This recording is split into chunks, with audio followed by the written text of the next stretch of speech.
انتظامیہ کو جرمانہ ادا کرنا پڑے گا۔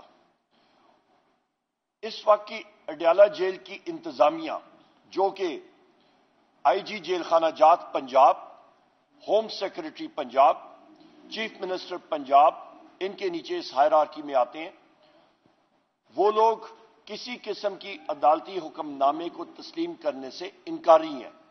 یہ میں تیسری بار بذات خود جا رہا ہوں اڈیالہ جیل ملنے کے لیے، اپنے محبوب قائد عمران خان صاحب سے ملنے، پر وہ نہیں ملنے دے رہے۔ اس سب چیز کی ذمہ داری براہ راست اس وقت انلیگل، غیر آئینی، غیر قانونی وزیر اعلیٰ Maryam Nawaz, home secretary, home minister, آئی جی جیل خانہ جات، جیل سپرنٹینڈنٹ اڈیالہ جیل، ان کے سر پہ ہے۔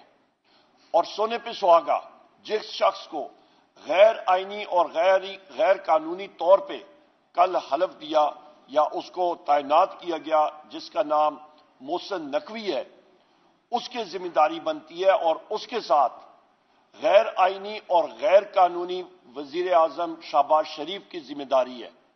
ہم یہ مطالبہ کرتے ہیں کہ ہماری ملاقات، لیڈرشپ کی ملاقات، بحیثیت چیئرمین پاکستان تحریک انصاف بیرسٹر گوہر خان صاحب، بحیثیت leader of the opposition national assembly میں خود۔ وقت ہوا ہے ایک بریک کا، ہمارے ساتھ رہے گا۔